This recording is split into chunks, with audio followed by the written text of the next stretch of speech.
Please. अभी सोकर उठा और ऑनलाइन कुछ बहुत ही भद्दे कमेंट्स देखे। कई लोग सवाल कर रहे हैं कि मैं सेरेना के लिए म्यूजिक क्यों लिखता हूँ। कुछ लोग तो यहाँ तक अफवाहें फैला रहे हैं कि सेरेना चीटिंग कर रही है। मैं बस यहाँ जोर से पूछना चाहता हूँ, तो क्या हुआ अगर मैं अपनी वाइफ के लिए म्यूजिक लिखता हूँ? मेरी वाइफ आप जैसे लोगों के मुंह नहीं लगती और मैं भी आप लोगों को ढील नहीं दूंगा। जब तक साबित ना हो जाए तब तक मासूम, इनोसेंट अंटिल प्रूवन गिल्टी जैसा कुछ मेरे लिए नहीं है। असल में मैं एक साधारण इंसान की तरह आप सबसे जुड़ना चाहता था, पर नतीजा ये हुआ कि मुझे नीचा दिखाया गया। सॉरी, अब मैं नाटक नहीं कर रहा, मैं अपने पत्ते खोल रहा हूँ। मेरा नाम जेम्स रिवर्स है, आप मुझे ऑनलाइन ढूंढ सकते हैं। तब सेरेना और मैंने एक साथ इंडस्ट्री छोड़ी थी क्योंकि हम डेट कर रहे थे। उसके बाद हमने शादी की और तब से अब तक साथ हैं। जहाँ तक बात है कि मैंने 7 मेमोरीज नाम क्यों चुना, क्योंकि हमारी बेटी का नाम सेरेना रिवर्स लिली है। अब आप सबको सच पता चल गया है। मैं उस इंसान और उन मार्केटिंग अकाउंट से भी कहना चाहता हूँ जिन्होंने ये सब पोस्ट किया है। सॉरी, मैंने पहले ही सारे सबूत जुटा लिए हैं, आप में से कोई भी नहीं बचेगा। ओह, सही कहा। और वे ट्रोल आर्मीज और उनके पीछे की टीमें एक एक को गिना जा रहा है। आप सब वकील के लेटर, लॉयर्स लेटर का इंतजार करें। ठीक है, आज के लिए बस इतना ही। मैं उन लोगों को अपना ख्याल रखने की सलाह देता हूँ। Peace peace. जिस किसी ने भी ये वीडियो देखा वो तुरंत दंग रह गया। वे इतने समय से बहस कर रहे थे और पता चला कि वे दोनों शुरू से ही पति पत्नी थे। हर कोई जानता था कि 7 मेमोरीज शायद शादीशुदा है। आखिर लिली उसके टिकटॉक पर दिखाई दी थी, पर किसी को उम्मीद नहीं थी कि 7 मेमोरीज असल में जेम्स रिवर्स है। बहुत ही क्रेजी। यह वीडियो जंगल की आग की तरह फैल गया, जबकि हर कोई अभी भी मेरे पोस्ट किए गए वीडियो पर चर्चा कर रहा था। स्टारलाइट एंटरटेनमेंट के ट्विटर ने तुरंत एक अनाउंसमेंट पोस्ट की। हेलो एवरीवन, ये स्टारलाइट एंटरटेनमेंट का लीगल डिपार्टमेंट है। मिस्टर रिवर्स के ऑथराइजेशन के तहत ऑनलाइन चल रहे झूठे बयानों और अफवाहों के संबंध में हम कार्रवाई जारी रखेंगे। पहले पोस्ट करने वाले और उन मार्केटिंग अकाउंट्स के पीछे की कंपनियों को वकील के नोटिस भेजे जा चुके हैं। कुछ ही समय बाद ऑफिशियल ट्विटर भी सामने आया। हेलो ब्लॉगर्स, आज सुबह हमारे वेरिफिकेशन के बाद हमने अब उन 1500 अकाउंट्स को लॉक कर दिया है जिन्होंने झूठे बयान पोस्ट किए थे। कुछ लोगों को एक बार फिर चेतावनी दी जाती है कि इंटरनेट कोई कानून विहीन क्षेत्र नहीं है। अफवाहें फैलाने वालों को यकीनन जीवन भर पछताना पड़ेगा। ऑफिशियल ट्विटर अनाउंसमेंट के बाद मेरा पोस्ट किया गया वीडियो नंबर 1 ट्रेंडिंग स्पॉट पर पहुंच गया। सेरेना का लेटेस्ट ट्विटर पोस्ट भी कम समय में दूसरे नंबर पर आ गया। वाइफ डोटिंग मैनियाक, पत्नी पर जान छिड़कने वाला और निर्दोष साबित होने तक, ये 2 हॉट कीवर्ड्स भी एक के बाद एक सामने आए। ड्रामा देखने वाली जनता अब सबसे ज्यादा ये शेयर कर रही थी। मेरी वाइफ आप जैसे लोगों के मुंह नहीं लगती। मैं एक वाइफ डोटिंग मैनियाक हूँ, मैं तुम्हें ढील नहीं दूंगा। मेट्रो सिटी के आर्टिस्ट अपार्टमेंट कॉम्प्लेक्स में सेरेना अभी भी लिली को गोद में लिए कार्टून देख रही थी। मिया अपना फोन पकड़े हवा की तरह दौड़ती हुई आई। उसका चेहरा मुस्कान से चमक रहा था और वो बेहद एक्साइटेड लग रही थी। सेरेना, जल्दी देखो, जेम्स रिवर्स ने एक वीडियो पोस्ट किया है। सेरेना ने फोन लिया और वीडियो पर क्लिक किया। स्पीकर से तुरंत मेरी आवाज गूंजने लगी। लिली ने भी क्यूरियोसिटी के साथ पास आकर अपनी बड़ी बड़ी आंखें फाड़कर देखना शुरू कर दिया। ये तो डैडी की आवाज है। डैडी फिर से फोन के अंदर चले गए। जब तक सेरेना ने वीडियो पूरा देखा, उसका छोटा सा मुंह थोड़ा खुला रह गया था। वो साफ तौर पर बहुत हैरान थी। पास खड़ी मिया बोलती रही, सेरेना, क्या तुम्हें पता है लोग अब जेम्स को क्या बुला रहे हैं? वाइफ डोटिंग मैनियाक, पत्नी पर जान छिड़कने वाला। हा। मिया की बातें सुनकर सेरेना का चेहरा धीरे से गुलाबी हो गया। उसके दिल में एक मीठा सा एहसास जागने लगा। आखिर कौन नहीं चाहेगा कि उस पर कोई जान छिड़के। ये सोचते हुए सेरेना ने लिली को वहीं छोड़ा और तेजी से अपने कमरे की तरफ भाग गई। फोन का डायल इंटरफेस देखते हुए वो अचानक थोड़ी हिचकिचाई। उसे समझ नहीं आ रहा था कि अगर वो कॉल करेगी तो क्या कहेगी। तुमने इतनी एम्बैरेसिंग, शर्मिंदा करने वाली बातें क्यों कही? क्या ये कहना परोक्ष रूप से ये मानना नहीं होगा कि वो शर्मिंदा थी? या फिर कहे, मुझे प्रोटेक्ट करने के लिए थैंक यू? नहीं, ये भी ठीक नहीं। क्या उसे लगेगा कि वो छोटी सोच वाली या जलने वाली जेलस बन रही है? सेरेना ने अपना चेहरा सॉफ्ट बेड पर दबा लिया। किसी छोटी बच्ची की तरह वो ब्लैंकेट में अपना मुंह छिपाए रही। आखिर में उसने हिम्मत जुटाई, अपना फोन उठाया और सीधे इंस्टाग्राम वीडियो कॉल कर दिया। सेरेना का छोटा सा चेहरा अब भी ब्लैंकेट में छिपा था और घुटन की वजह से लाल हो गया था। उसकी दबी हुई आवाज आई, तुम क्या कर रहे हो? सेरेना ने मेरे जवाब का इंतजार नहीं किया, बल्कि उसे मेरी हंसी सुनाई दी। तुम क्या कर रही हो? ब्लैंकेट से खुद का दम घोटने का परफॉर्मेंस। सेरेना हैरान होकर चिल्लाई और पैनिक में अपना लाल चेहरा बाहर निकाला। वो चौंक गई थी। उसे समझ नहीं आया कि मुझे कैसे पता चला कि वो क्या कर रही है, जब तक कि उसकी नजर फोन की स्क्रीन पर नहीं पड़ी। उसे आखिरकार पता चला कि उसने गलती से वीडियो कॉल का बटन दबा दिया था। उसके चेहरे पर साफ लिखा था, मैं तो गई। सेरेना वीडियो के दूसरी तरफ मुझे टकटकी लगाकर देखती रही। मैंने अपनी नाक छुई। ऐसी सेरेना अनपेक्षित रूप से बहुत क्यूट लग रही थी। अगले ही पल सेरेना के मुंह से एक हम निकला और फिर किसी शुतुरमुर्ग, ऑस्ट्रिच की तरह उसने अपना चेहरा फिर से ब्लैंकेट में छिपा लिया। ऊपर देखने से ही इनकार कर दिया। बहुत शर्मिंदा करने वाला है, तुम्हें हंसने की इजाजत नहीं है। ब्लैंकेट के अंदर से एक दबी हुई आवाज आई। मैंने आखिरकार अपनी हंसी रोकी। ठीक है, मैं नहीं हंसूंगा। मैं बस निकलने ही वाला हूँ और अपार्टमेंट पहुँच रहा हूँ। क्या तुम मुझे लेने आओगी? तो वहीं इंतजार करो। सेरेना ने अब भी मुझसे ये नहीं पूछा कि मैंने वो वीडियो क्यों पोस्ट किया। कुछ चीजें ऐसी होती हैं जिन्हें पूछने की जरूरत नहीं लगती। बस उसने नहीं पूछा, पर मैंने खुद ही टॉपिक छेड़ दिया। पर कुछ बातें मुझे कहनी है। सेरेना, तुम्हें इस तरह बदनाम किया जा रहा था, तुमने मुझे बताया क्यों नहीं? आखिर तुम मुझे समझती क्या हो? सेरेना ने अपने होंठ भींचे और एक पल के लिए खामोश हो गई। वो जेम्स रिवर्स को क्या समझती थी? सच तो ये था कि सेरेना खुद भी थोड़ी कंफ्यूज थी। क्या वो जेम्स रिवर्स को पसंद करती थी? सेरेना ने खुद से पूछा, पर बहुत जल्द उसे जवाब मिल गया। हाँ, वो उसे पसंद करती थी। उसे उसका बदला हुआ अंदाज पसंद था, जिस तरह वो उसका और उसकी बेटी का ख्याल रखता था। रोजाना की जिंदगी में उसकी वे छोटी छोटी कोशिशें उसे खुशी देती थीं। जब वो उसे देखता था तो उसकी आंखों की कोमलता और सच्चाई बनावटी नहीं हो सकती थी। मेरे जैसे इंसान को पसंद न करना मुश्किल था। बस उसके पुराने कड़वे अनुभवों ने सेरेना को अपना दिल खोलने से थोड़ा डरा दिया था। काफी इंतजार के बाद भी मुझे सेरेना का कोई जवाब नहीं मिला। फिर मैं भी थोड़ी देर शांत रहा और फिर मेरी आवाज फिर से गूंजी। बस इस बार मेरी आवाज में साफ तौर पर निराशा, डिसअपॉइंटमेंट झलक रही थी।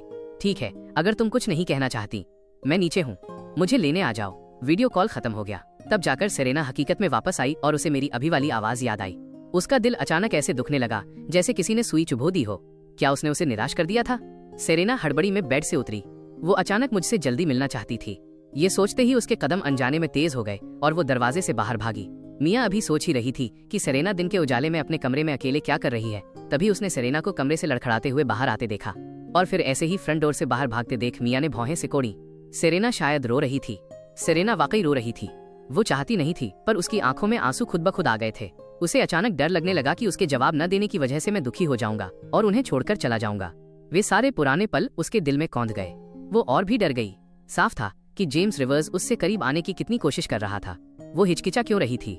जब तक कार होटल के नीचे पहुंची, सेरेना ने धूप में खड़ी उस लंबी परछाई को देखा। तब जाकर उसने चैन की सांस ली। कार मेरे पास आकर रुकी। मैं अंदर बैठ गया। मेरे इमोशंस में कोई उतार चढ़ाव नहीं दिख रहा था। बैठने के बाद मैं बस खामोशी से खिड़की के बाहर देखता रहा। सेरेना ने कार स्टार्ट नहीं की। वो बस मुड़ी और मेरी प्रोफाइल को घूरने लगी। कुछ गहरी सांसें लेने के बाद आखिरकार वो बोली, James reverse, I am sorry. तभी मैंने अपना सिर घुमाया और सेरेना की थोड़ी लाल आंखों की तरफ देखा। सच तो ये था कि जब सेरेना ने साफ जवाब नहीं दिया तो मुझे भी अंदर से बहुत बुरा लगा था। मैं कड़वी मुस्कान रोके बिना नहीं रह सका। ऐसा लगा जैसे मेरे पास वाकई कभी कुछ था ही नहीं। माफी मांगने की जरूरत नहीं है सेरेना। हकीकत में मैं वो जेम्स रिवर्स नहीं हूँ जिसे तुम समझती हो, इसलिए तुम्हें किसी भी चीज के लिए गिल्टी महसूस करने की जरूरत नहीं है। तो क्या तुम जेम्स रिवर्स हो या नहीं? सेरेना अब भी सीधे मेरी आंखों में देख रही थी। उसकी नजरें अब भी पानी की तरह कोमल थीं। मुझे अचानक अम्यूजमेंट पार्क वाली बात याद आ गई जब सेरेना ने मुझसे पूछा था, तुम कौन हो? और मैंने जवाब दिया था, मैं जेम्स रिवर्स हूँ। अब सेरेना फिर से पूछ रही थी। मैंने अपना सिर खुजाया। मैं जेम्स रिवर्स हूँ। तो तुम वही जेम्स रिवर्स हो जो मुझे लगता है कि तुम हो। सेरेना का फर्म जवाब सुनकर मैं अचानक दंग रह गया। मैंने अपने थोड़े कांपते हुए मुक्के को भींचने की कोशिश की, पर मैं थोड़ा डरा हुआ हूँ। मुझे डर है कि एक दिन तुम्हें और तुम्हारी बेटी को मेरी जरूरत नहीं रहेगी। सेरेना ने अचानक मुझे बीच में ही टोक दिया। मुझे इस तरह देख उसका दिल भर आया था। उसने अपना हाथ आगे बढ़ाया और मेरे थोड़े कांपते हुए हाथ को कसकर पकड़ लिया, फिर धीरे से मेरे कंधे का सहारा लिया। जेम्स रिवर्स, तुम लिली के पिता और मेरे पति भी। चाहे जो हो जाए हम तुम्हें कभी नहीं छोड़ेंगे। और लिली और मुझे बहुत कुछ नहीं चाहिए। तुम्हारा टैलेंट, लिली और मैं उसकी तारीफ करते हैं, पर वो सबसे जरूरी चीज नहीं है। सबसे जरूरी ये है कि तुम हमारे साथ हो और हमसे अच्छा बर्ताव करते हो। हमारे लिए इतना ही काफी है। सेरेना मेरे सीने से लगकर ये कोमल शब्द कह रही थी। इससे ज्यादा तसल्ली मुझे और किसी चीज से नहीं मिल सकती थी। मैंने सेरेना को गले लगाया और अचानक मुस्कुरा दिया। मुझे वो जवाब मिल गया था जो मैं चाहता था। इतना ही काफी था। अब से सेरेना और लिली के अलावा मुझे और कोई चीज हिला नहीं सकती थी। हम दोनों बस कुछ ही पल के लिए लिपटे रहे। फिर सेरेना शर्माते हुए मेरी बाहों से निकल गई। उसका छोटा सा चेहरा तप रहा था। इस वक्त वो ज्यादा से ज्यादा इतना ही कर सकती थी। मैंने भी जोर नहीं दिया, बस मेरे चेहरे पर एक बेवकूफाना मुस्कान थी। जब मैं पागलों की तरह मुस्कुरा रहा था, उसने मुझे एक नशीली नजर से देखा। बुद्धू डमी, इतनी जल्दी संतुष्ट हो गए? कार धीरे धीरे होटल से निकल गई। बस आने जाने का एक छोटा सा सफर था, पर दोनों का मूड पूरी तरह बदल चुका था। ये कैसे मुमकिन है? नामुमकिन। 7 मेमोरीज, वो चॉकलेटी लड़का जेम्स रिवर्स कैसे हो सकता है? कड़क। रिवरसाइड सिटी के celestial beauty entertainment apartment complex में रेबेका पागल हो रही थी। मेज पर स्टारलाइट एंटरटेनमेंट के लीगल डिपार्टमेंट का लॉयर्स लेटर पड़ा था। उसकी पोल खुल चुकी थी। अब सेलेस्टियल ब्यूटी एंटरटेनमेंट ने उसे आराम करने का आदेश दिया था। वो जानती थी कि वो खत्म हो चुकी है। कुछ ही दिनों में वो निश्चित रूप से आरोपी की कुर्सी पर बैठी होगी। मिस युआन पास ही खड़ी मजे से ये नजारा देख रही थीं।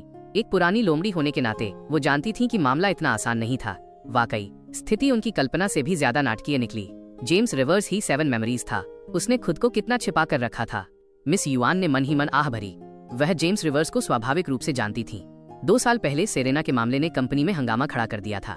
तब किसी ने उस चॉकलेटी लड़के को घास नहीं डाली थी। पर किस्मत देखो, कहना पड़ेगा, सेरेना की आदमियों को लेकर पसंद वाकई कमाल की थी। मैं इसे मानने से इनकार करती हूँ। मिस युआन, मुझे अपना फोन दीजिए। रेबेका हाँफ रही थी। उसकी आंखें खून की तरह लाल थीं। उसका अपना फोन तो शुरुआत में ही टूट चुका था। मिस युआन ने बस उसे एक नजर देखा। नहीं, तुम क्या नहीं मानोगी? सिंगिंग? तुम उसके जैसा नहीं गा सकती। लुक्स? तुम उसके जितनी सुंदर नहीं हो।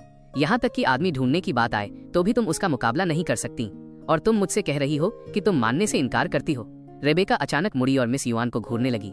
मिस युआन डरी नहीं, उन्होंने फिर भी उसे देखा। क्या मैंने कुछ गलत कहा? जब तक तुम सलाखों के पीछे जाओगी, हमारे बीच का कॉन्ट्रैक्ट खुद ब खुद खत्म हो जाएगा। तुम समझती हो ना कि कंपनी का क्या मतलब है? आराम और रिकवरी। उन्होंने तुम्हें बहुत पहले ही छोड़ दिया है। क्यों? रेबेका ने दांत पीसे। उसे अब भी यकीन नहीं हो रहा था कि कंपनी उसे छोड़ देगी। क्यों? तुम अभी भी पूछ रही हो क्यों? कंपनी को कैश काउ, पैसे कमा कर देने वाले चाहिए। तुम्हारी अब कोई वैल्यू नहीं बची है। जाहिर है तुम्हें किनारे कर दिया गया है। एक अनुभवी होने के नाते मैं तुम्हें एक ईमानदारी भरी सलाह देती हूँ।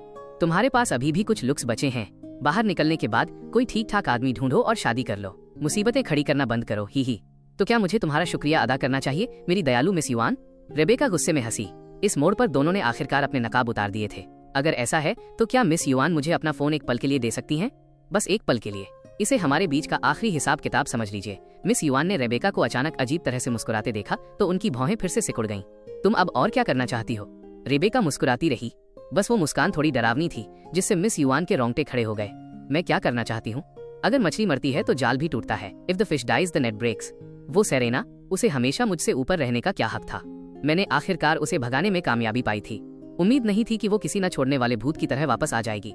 वो एक अनाथ है, उसे हर चीज में मुझसे बेहतर होने का क्या हक है? यहाँ तक कि आदमी ढूंढने में भी उसे मुझे कुचलना पड़ा। ही। पर अब जब मुझे पता है कि 7 मेमोरीज ही जेम्स रिवर्स है, तो मेरे पास अभी भी एक हुक्म का इक्का, ट्रम्प कार्ड है। अगर मैं सेरेना को नहीं छू सकती तो मैं जेम्स रिवर्स की साख पूरी तरह मिट्टी में मिला दूंगी। मुझे जेल भेज दो, फिर कोई भी चैन से नहीं रह पाएगा। ये सोचते हुए रेबेका ने फोन निकाला और एक नंबर डायल किया। दूसरी तरफ से स्पीकर पर एक आदमी की आवाज आई। विलियम क्रॉफर्ड, मैं रेबेका बोल रही हूँ। जहाँ तक मेरी बात है, मैं अभी अपार्टमेंट में लंच कर रहा था। बस आज डाइनिंग टेबल का माहौल थोड़ा असामान्य लग रहा था। नन्ही लिली में कोई बदलाव नहीं आया था, वो अभी भी मजे से खा रही थी। मिस क्लेयर के चेहरे पर पूरे समय एक प्यार भरी मुस्कान थी। वो धीरे धीरे लॉबस्टर छील रही थी, उसे साफ पानी में धो रही थी और फिर नन्ही लिली के मुंह में खिला रही थी। मिया पूरी तरह हैरान दिख रही थी, सिर झुकाकर चावल खा रही थी और बीच बीच में सामने बैठी सेरेना को चोरी छिपे देख रही थी। सेरेना का खूबसूरत चेहरा, यहाँ तक कि उसकी गर्दन भी लाल हो गई थी। वो बस अपना सिर कटोरे में छिपा लेना चाहती थी। टेबल पर किसी की तरफ देखने की उसकी हिम्मत नहीं हो रही थी। सबको ऐसा बनाने वाला इंसान मैं ही था। इस वक्त मैं पागलों की तरह मुस्कुरा रहा था और सेरेना के लिए लॉबस्टर छीलकर खुद अपने हाथों से उसे खिला रहा था। सेरेना को लगा कि ये इंसान अब नॉर्मल नहीं रहा। अभी कार से उतरने के बाद से वो अचानक अब नॉर्मल हो गया था। पर मुझे नहीं लगा कि मैं जो कर रहा हूँ उसमें कुछ गलत था। अभी कार में सेरेना ने माना था कि मैं उसका पति हूँ, जबकि हमने पहले कभी डेट नहीं किया था। तो मैं अपनी नजदीकी दिखाने के लिए उसे अपने हाथों से खिलाने के अलावा और क्या सोच सकता था? क्या ये गलत था? बिल्कुल भी नहीं। सेरेना आखिरकार सबकी उन अजीब नजरों को बर्दाश्त नहीं कर पाई। उसे लगा कि उसका चेहरा भी इस पके हुए लॉबस्टर की तरह लाल हो गया है। क्या तुम प्लीज ये बंद कर सकते हो? मैं खुद कर सकती हूँ।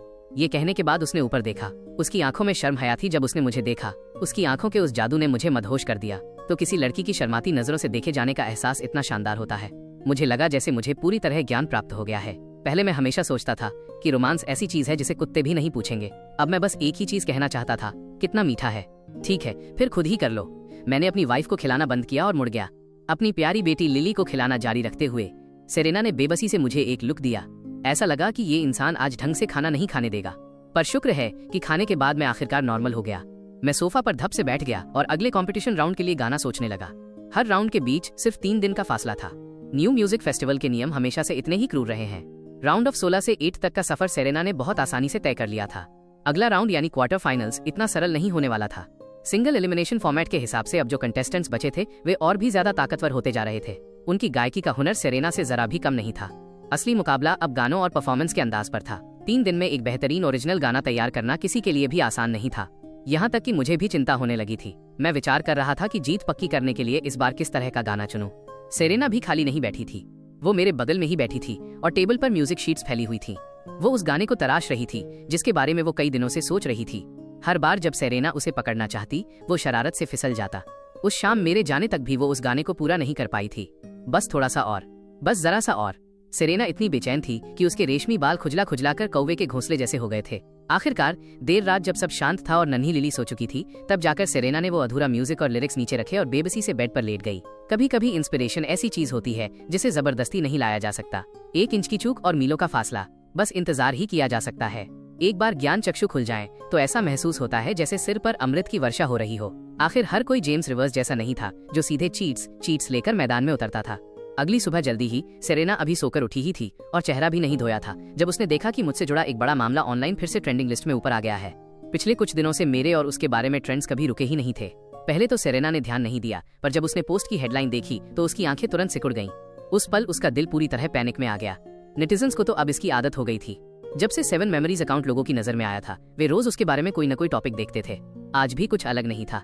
जब ड्रामा देखने वाली जनता ने हेडलाइन में मेरा नाम देखा तो उन्हें कोई हैरानी नहीं हुई। वे बहुत ही नेचुरली उस पर क्लिक कर गए। ये उनकी डेली रूटीन बन चुका था। अब तो अगर वे एक दिन भी 7 मेमोरीज का नाम ना देखें तो उन्हें बेचैनी होने लगती थी। पर इस बार बात अलग थी। जैसे ही उन्होंने पोस्ट खोली, वे सब एक साथ ठिठक गए।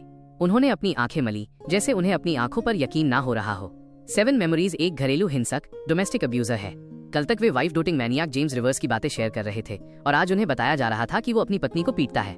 लोगों को लगा कि झूठ बनाने के लिए भी कोई बेहतर वजह चाहिए थी। इस पर कौन यकीन करेगा। पहले तो लोग हंसने लगे, फिर वे उत्सुकता से वीडियो देखने लगे कि आखिर ये चीज कह क्या रही है। वीडियो में 2 आदमी दिखाई दिए, एक का नाम विलियम क्रॉफर्ड और दूसरे का मार्क्स हेस। ये देख नेटिजन समझदारी से मुस्कुराए। क्या ये दोनों यहाँ खुद को प्रमोट करने आए थे? दूसरों को अच्छा करते देख इनसे बर्दाश्त नहीं हो रहा था। तभी विलियम बोला, हेलो एवरीवन, मैं बॉय बैंड स्टेलर से विलियम क्रॉफर्ड हूँ। आप में से कुछ लोग जेम्स रिवर्स को जानते होंगे। वही जेम्स रिवर्स जो अभी मशहूर सॉन्ग राइटर 7 मेमोरीज बना हुआ है। वो मेरा एक पुराना दोस्त है। मैं पुराना दोस्त क्यों कह रहा हूँ? क्योंकि बाद में मुझे इस तरह के इंसान का दोस्त होने पर शर्म आने लगी। मुझे पता है कि आप लोग मेरी बातों पर यकीन नहीं करेंगे। वो अभी इतना पॉपुलर है तो मैं उससे इतनी नफरत क्यों करूंगा? मेरी बात पूरी सुनने के बाद आप समझ जाएंगे। मैं ये कहना चाहता हूँ कि जब से उसकी शादी हुई, वो हमारे बैंड के मेंबर्स को लगातार कॉल करता रहता था। वो कमबैक करना चाहता था। हमने उसकी रिक्वेस्ट पर गौर भी किया। आखिर हम पहले दोस्त थे। पर जब उसने कॉल किया तो हमें कुछ ऐसा पता चला कि हमने उसे साफ मना कर दिया। वो ये कि जेम्स रिवर्स एक डोमेस्टिक अब्यूजर है। मेरे पास सबूत के तौर पर एक फोन रिकॉर्डिंग है। ये इत्तेफाक था कि जब उसने कॉल किया, मैं कुछ काम कर रहा था और रिकॉर्डिंग ऑन थी। मुझे नहीं पता था कि ये एक दिन उसके पाखंडी चेहरे को बेनकाब करने का बड़ा सबूत बन जाएगी। मुझे नहीं पता उसने अब सेरेना को कैसे फुसला लिया है कि वो उसकी रिपोर्ट नहीं कर रही। पर मैं गारंटी देता हूँ कि मैं जो कह रहा हूँ वो सच है। चूंकि मैं विलियम क्रॉफर्ड अपना चेहरा दिखाने की हिम्मत कर रहा हूँ, तो मैं उससे सीधे टकराने से नहीं डरता। जब नेटिजन्स ने ये सुना तो वे पल भर के लिए खामोश हो गए। हालांकि वे 7 मेमोरीज के कैरेक्टर पर यकीन करते थे, पर ये विलियम पूरे होशो हवास में अपना असली नाम लेकर सबूत के साथ बात कर रहा था। इससे वे भी थोड़े डगमगा गए। तभी वीडियो में मार्क्स भी बोला। उसने कैमरे के सामने एक फोन पकड़ा। हेलो एवरीवन, मैं मार्क्स हेस हूँ। मैं गवाही दे सकता हूँ कि विलियम जो कह रहा है वो सच है। मेरे हाथ में विलियम का फोन है। चलिए अब साथ मिलकर उस वक्त की रिकॉर्डिंग सुनते हैं। मार्क्स ने मुस्कुराते हुए फोन अनलॉक किया और रिकॉर्डिंग प्ले कर दी। नेटिजन्स ने अपने कान खड़े कर लिए। हेलो, क्या ये मिस्टर क्रॉफर्ड हैं? मैं जेम्स रिवर्स बोल रहा हूँ। क्या आज रात तुम्हारे पास वक्त है? मैं तुम्हें ड्रिंक्स पिलाऊंगा। ये जेम्स रिवर्स की ही आवाज थी। नेटिजन्स अब शांत नहीं रह सके और आगे सुनने लगे। तभी विलियम की रूखी आवाज आई, हेलो जेम्स, ड्रिंक्स को भूल जाओ। अगर कुछ कहना है तो कहो। हेलो, क्या ये मिस्टर क्रॉफर्ड हैं? मैं जेम्स रिवर्स बोल रहा हूँ। क्या आज रात तुम्हारे पास वक्त है? मैं तुम्हें ड्रिंक्स पिलाऊंगा। रिकॉर्डिंग में जेम्स रिवर्स की आवाज गूंजती रही और नेटिजन्स की सांसें थम गईं। बस सीधे सीधे कह दो, ठीक है? मुझे लगा मिस्टर क्रॉफर्ड के पास वक्त होगा। बात यह है, आपको क्या लगता है, क्या मैं कंपनी में वापस आ सकता हूँ? भाई, मैं ये बुराई करने के लिए नहीं कह रहा, पर तुमने तो एक उभरती हुई स्टारलेट से शादी की है। अब इतना क्यों सोच रहे हो? ही मिस्टर क्रॉफर्ड, औरतें तो कपड़ों की तरह होती हैं। अब मुझे समझ आ गया है, करियर ही सबसे जरूरी है। तो अगर तुम वापस आना चाहते हो तो सेरेना का क्या तुम दोनों का अभी एक बच्चा नहीं हुआ? मिस्टर क्रॉफर्ड, मैं आपसे कुछ नहीं छिपाऊंगा। इस घर में वही होता है जो मैं कहता हूँ। अगर वो नाफरमानी करने की जरूरत करती है तो एक बार पीट दो और काम खत्म। औरतों को बिगाड़ना नहीं चाहिए। ये सुनते ही नेटिजन्स का गुस्सा 7वें आसमान पर पहुंच गया। क्या ये वाकई कोई मर्द था? बाहर तो बड़ी बड़ी बातें और चापलूसी, पर घर की औरत पर हाथ उठाना, घिनौना। महिला नेटिजन्स तो आग बबूला होकर वॉरियर्स बन गईं और मुझे गालियां देने लगी। यहाँ तक कि पुरुष नेटिजन्स भी इस पर एकमत थे। रिकॉर्डिंग खत्म हुई और वीडियो में विलियम का चेहरा गुस्से से भरा हुआ दिखा। क्या सबने सुना? ये है वो वाइफ डोटिंग मैनियाक जिसकी आप बातें कर रहे थे, जेम्स रिवर्स। मुझे नहीं लगता कि कोई इंसान इतने कम समय में इतना बदल सकता है। इसलिए मैं आप सबसे कहता हूँ कि अपनी आंखें खुली रखें, इस दोमुहे इंसान के झांसे में ना आए। एक आखिरी बात, मैं विलियम क्रॉफर्ड कसम खाता हूँ कि मैं इस तरह के घरेलू हिंसक के साथ एक ही आसमान के नीचे नहीं रह सकता। वीडियो वहीं रुक गया, पर लोगों का सैलाब नहीं रुका। कमेंट्स की बाढ़ आ गई। मैं अंधी थी जो इस तरह के इंसान को पसंद किया। रिकॉर्डिंग सुनकर उल्टी आ रही है। पता नहीं पर्दे के पीछे ये कितनी गंदी शख्सियत है। देखते ही देखते मेरे टिकटॉक पर लाखों लोग टूट पड़े और जवाब मांगने लगे। इधर मैं ट्विटर पर ये पोस्ट देख रहा था और उस रिकॉर्डिंग को सुन रहा था। अचानक वही पुरानी घिन और मतली नौजिया का एहसास हुआ। मैं बाथरूम की तरफ भागा और उल्टियां करने लगा। मुझे लगा जैसे मैं फिर से उसी दमघोटू अतीत में पहुंच गया हूँ। मैं बीमार महसूस कर रहा था। मैं कुछ भी बदल नहीं सकता था और ना ही मैं इस बात को झुठला सकता था, क्योंकि वे चीजें वाकई हुई थी। सेरेना ने इससे कहीं ज्यादा सहा था। मैं बस वहीं सुन्न होकर बैठ गया। ट्रांसमाइग्रेशन, देह त्याग कर दूसरी देह में आना के बाद ये पहली बार था जब मैं पूरी तरह लाचार था।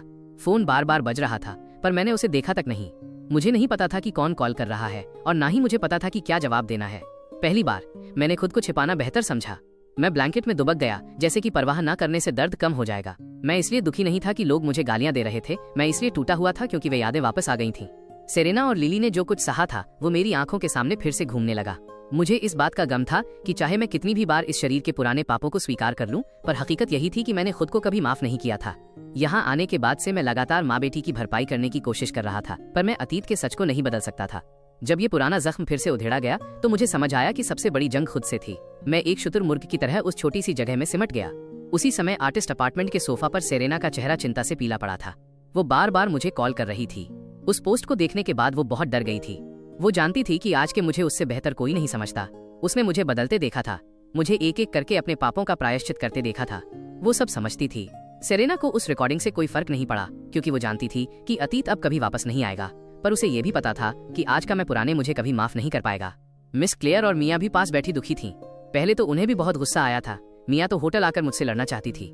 क्या ये सब सच है? क्या तुमने वाकई सेरेना को मारा था? पर जब उन्होंने सेरेना का रोता हुआ चेहरा और बेचैनी देखी तो उन्हें समझ नहीं आया कि क्या करें। फोन अब भी नहीं मिल रहा था। ऐसा लग रहा था जैसे मैं दुनिया से गायब हो गया हूँ। नन्ही लिली ने अपनी माँ का हाथ पकड़ा और पूछा, मम्मी क्या आप डैडी को कॉल कर रही हो? लिली की मासूमियत देख सेरेना ने अपना फोन कसकर पकड़ा और सिर हिलाया। तो मम्मी डैडी के पास क्यों नहीं जाती? लिली ने हैरानी से पूछा। सेरेना भला क्यों नहीं आना चाहती थी? बस उसे डर था कि अगर मैंने उसे इस वक्त देखा तो मुझे और भी बुरा लगेगा। पर लिली की आंखों को देख वो अब और बैठ नहीं सकी। वो हड़बड़ी में उठी और दरवाजे की तरफ भागी। उसे मुझे ढूंढना ही था। मिया ने उसे रोकना चाहा, पर मिस क्लेयर ने मना कर दिया। सेरेना जा चुकी थी। बहुत जल्द सेरेना होटल पहुंच गई। कार से उतरकर वो पूरे रास्ते दौड़ती रही। मेरे कमरे के दरवाजे पर पहुंचकर वो हांफने लगी। उसने अपने होंठ भींचे और धीरे से दरवाजा खटखटाया। अंदर से कोई आवाज नहीं आई। कमरे के अंदर से कोई जवाब नहीं आया। सेरेना ने हिचकिचाहट नहीं दिखाई और आज भी दस्तक देती रही। वो ठान चुकी थी कि मुझे बाहर निकाल कर ही रहेगी। मैं कंबल में दुबका पड़ा था। मुझे बाहर की दस्तक सुनाई दे रही थी, पर इस वक्त मैं हिलना भी नहीं चाहता था। मुझे लग रहा था जैसे मैं कोई चलती फिरती लाश हूँ, लेकिन बाहर खटखटाना बंद नहीं हुआ। बार बार, जैसे ये कभी खत्म ही नहीं होगा। आखिरकार मैं उठ ही गया और अपने भारी शरीर को खींचते हुए दरवाजा खोलने पहुंचा।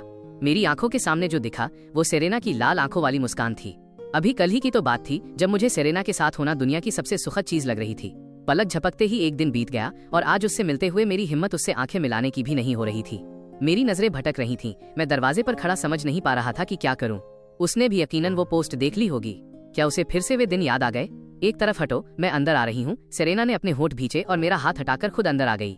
मैं किसी मौत की सजा पाने वाले कैदी की तरह खामोशी से दरवाजा बंद कर उसके पीछे चल दिया। तुम क्या सोचती हो? मेरी आवाज में डर की हल्की सी थरथराहट थी। अब तो सबको सब पता चल गया था। वो क्या करेगी? तलाक? अगर वो अब तलाक लेती तो पूरी दुनिया उसके साथ खड़ी होती। उसे अब और दुख सहने की जरूरत नहीं थी। James reverse. सेरेना ने मेरी आंखों में झांका और तुरंत समझ गई कि मैं क्या सोच रहा हूँ। उसने गुस्से में हाथ बढ़ाकर मुझे बिस्तर पर नीचे खींचा, मेरा हाथ पकड़ा और जोर से काट लिया। सेरेना ने वाकई अपनी पूरी ताकत लगा दी थी। बहुत दर्द हुआ। उस दर्द से मेरा दिमाग जैसे पल भर में सतर्क हो गया। मैंने सहज रूप से अपना हाथ पीछे खींचना चाहा, पर तुरंत रुक गया। उसे अपना गुस्सा निकालने देना ही उसे बेहतर महसूस कराएगा। जब सेरेना को होश आया उसने मुंह हटाया और मेरी तरफ कोमलता से देखा। उसके आंसू अब और नहीं रुक पा रहे थे। तुम बेवकूफ हो क्या? वो चिल्लाई और उसने मेरी आस्तीन ऊपर की। मेरे हाथ पर दांतों के गहरे खून वाले निशान थे। ठीक है, अब हमारा हिसाब बराबर हुआ, सेरेना ने रोती हुई आवाज में कहा और पूरी तरह मेरी बाहों में समा गई। अब तुम्हें भी डोमेस्टिक अब्यूज झेलना पड़ा है। अब हम बराबर हैं। तुम्हें अब दुखी होने की जरूरत नहीं है। उसकी गर्माहट को अपनी बाहों में महसूस कर मैं पूरी तरह सुन्न रह गया। काफी देर बाद मैंने अविश्वसनीय रूप से सेरेना के सिर को सहलाया। क्या ये सच था? मेरा मूड नरक से सीधे स्वर्ग पहुंच गया। मैं मुस्कुराया। ये सच था। सेरेना ने कहा कि हम बराबर हैं। मेरे आंसू गिरने लगे। मैं सिर्फ उनका प्रायश्चित नहीं कर रहा था, मैं हमेशा से खुद को भी माफ करने की कोशिश कर रहा था। हम दोनों एक दूसरे को गले लगाकर दो पागलों की तरह रोने लगे। भविष्य में तुम फिर कभी ऐसा नहीं करोगे। लिली और मैं तुम्हारे लिए परेशान होते हैं। धीरे धीरे सेरेना के आंसू थमे। मेरी बाहों में छिपे छिपे ही उसकी आवाज आई। मैंने सिर हिलाया। मेरी आवाज अब भी थोड़ी भारी थी। अब कभी नहीं करूंगा। हकीकत तो ये है कि तुम्हारे और तुम्हारी बेटी के अलावा कोई मेरे दिल को हिला नहीं सकता। तुम्हें बस बातें बनाना आता है। सेरेना ने ऊपर देखा। उसका लाल चेहरा और नम आंखें उसे और भी चमकदार बना रही थीं। उसे अचानक कुछ याद आया। उसकी आंखों में एक अनकही खुशी थी। ओह, सही कहा जेम्स रिवर्स। मुझे लगता है मैं धुन ढूंढ ली है। कौन सी धुन? सेरेना को अपनी बाहों में किसी नन्ही चिड़िया की तरह दुबका देख मैं खुद को रोक नहीं पाया और हाथ आगे बढ़ाया। वही गाना जो मैं कंपोज कर रही थी। पहले इंस्पिरेशन की थोड़ी कमी थी, पर अब मुझे अचानक समझ आ गया है। सेरेना मेरी बाहों से बाहर निकली। वो इस इंस्पिरेशन का फायदा उठाकर जल्दी से गाना पूरा करना चाहती थी। वो गर्माहट चली गई और मुझे थोड़ा बुरा लगा। मेरा मन अभी भरा नहीं था। मैंने अपना सिर खुजलाया, खड़ा हुआ और अपने बैग से उसे शीट म्यूजिक देने के लिए निकाला। मैं आज रात ही म्यूजिक लिखने का सोच रहा था, पर अचानक चूंकि तुम्हारे पास पहले से गाना है तो तुम ही इसे लिखो।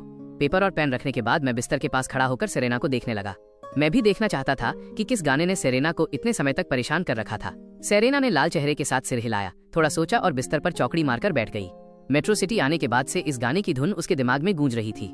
वो लगातार इसे बना रही थी, पर वो एक छोटी सी कड़ी हाथ नहीं आ रही थी। अब जब वो मिल गई थी तो पूरा गाना सहजता से बन गया। वो म्यूजिक स्कोर लिख रही थी और धुन गुनगुना रही थी। कुछ ही देर में कागज पर एक पूरा गाना तैयार था। उसने ऊपर देखा और रोशनी में मुझे घूरने लगी। उसकी आंखों में सितारे चमक रहे थे। आखिरकार पूरा हो गया। मैं सिर्फ एक सजावटी गुलदस्ता वेस नहीं हूँ। क्या तुम इसे देखना चाहते हो? मैंने मुस्कुराते हुए धीरे से सिर हिलाया। मैं चाहूंगा कि तुम इसे मेरे लिए गाओ। सेरेना ने सिर झुका लिया। उसका चेहरा और भी लाल हो गया। वो थोड़ी शर्मा रही थी। ये गाना पूरी तरह उसकी अपनी भावनाओं के हिसाब से लिखा गया था। इसे एक तरह का इकरार, कन्फेशन भी माना जा सकता था। गाओ। ऐसा लगता है तुमने कभी सिर्फ मेरे लिए नहीं गाया है। मैंने जोर दिया। सेरेना ने धीमी आवाज में कहा, अभी इसके लिरिक्स नहीं लिखे हैं, सिर्फ गुनगुनाना, हमिंग भी चलेगा। मैं मुस्कुराया।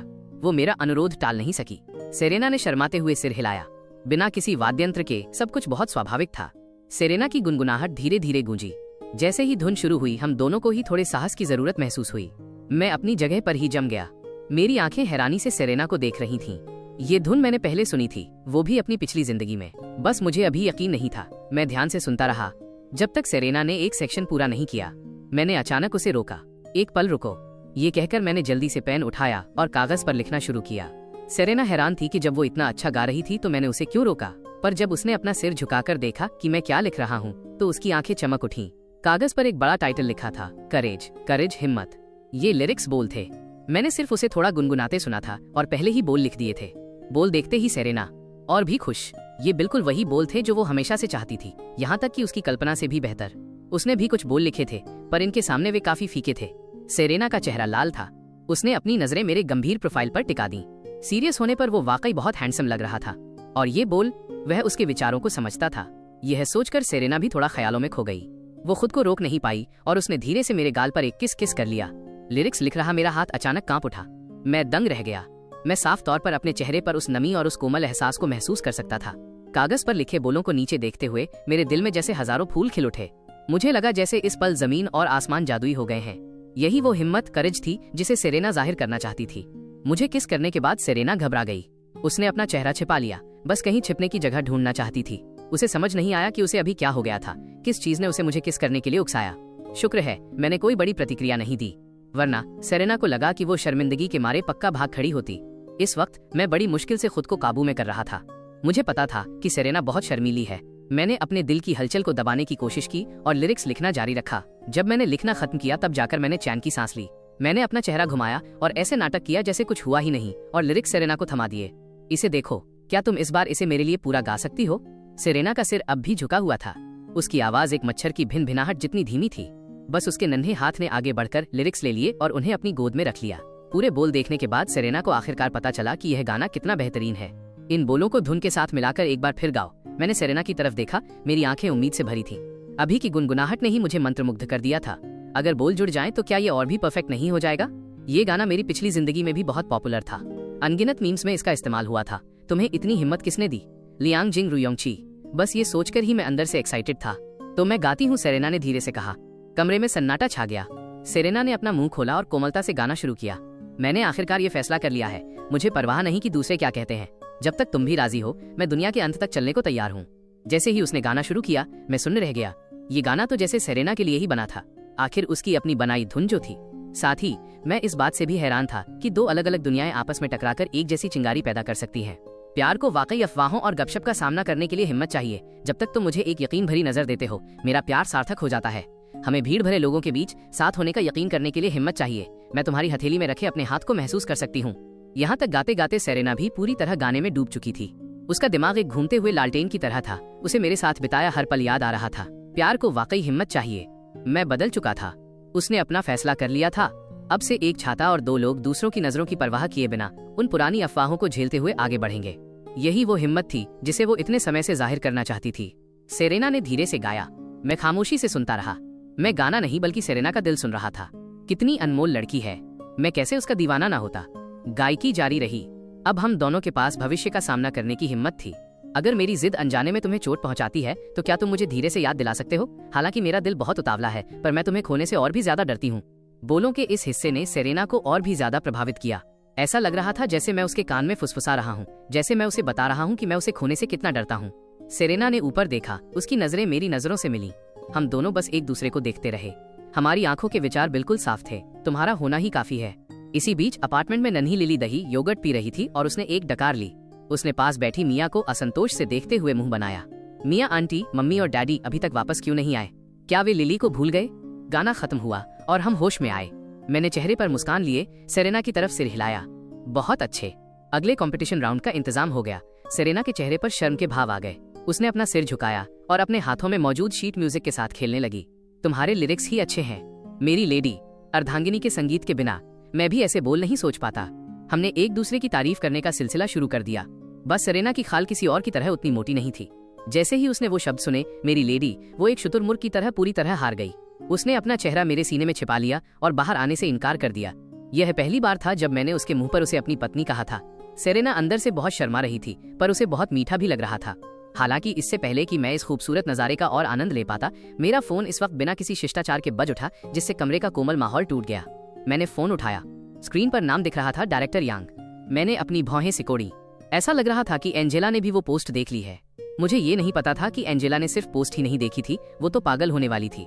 जब उसने पोस्ट देखी उसे यकीन नहीं हुआ, पर जब तक मेरा टिकटॉक पूरी तरह से भर नहीं गया और टेक्निकल डिपार्टमेंट को मेंटेनेंस के लिए बीच में नहीं आना पड़ा और मैं तब तक सफाई देने के लिए बाहर नहीं आया था, तो एंजेला भी अंदर से फिक्रमंद हो गई थी। क्या ऑनलाइन जो कहा जा रहा था वो सब सच था? एंजेला खुद को इस पर यकीन करने के लिए राजी नहीं कर पा रही थी। उसके दिमाग में मेरी छवि एक सौम्य, परिष्कृत और असाधारण रूप से प्रतिभाशाली इंसान की थी। क्या ऐसा कोई इंसान घरेलू हिंसक हो सकता है? उसने काफी इंतजार किया, पर मेरा सफाई वाला वीडियो नहीं आया, इसलिए वो ये फोन कॉल करने से खुद को रोक नहीं पाई। फोन कनेक्ट हुआ। मेरी आवाज अब भी उतनी ही शांत और सौम्य थी। हेलो, क्या कोई बात है? एंजेला ठिठक गई। क्या ऐसा हो सकता है कि मुझे इस बारे में पता ही न हो? ओह कुछ नहीं, बस ऑनलाइन तुम्हारे बारे में कुछ भद्दे कमेंट्स चल रहे हैं। क्या तुम सफाई क्लैरिफाई नहीं दोगे? मैंने अपना सिर खुजाया और सहज रूप से सेरेना की तरफ देखा। इस वक्त सेरेना शीट म्यूजिक के साथ खेल रही थी और बहुत फोकस दिखने का नाटक कर रही थी, पर उसकी नजरें चोरी छिपे मेरी तरफ थीं। साफ पता चल रहा था कि उसका ध्यान भटका हुआ है।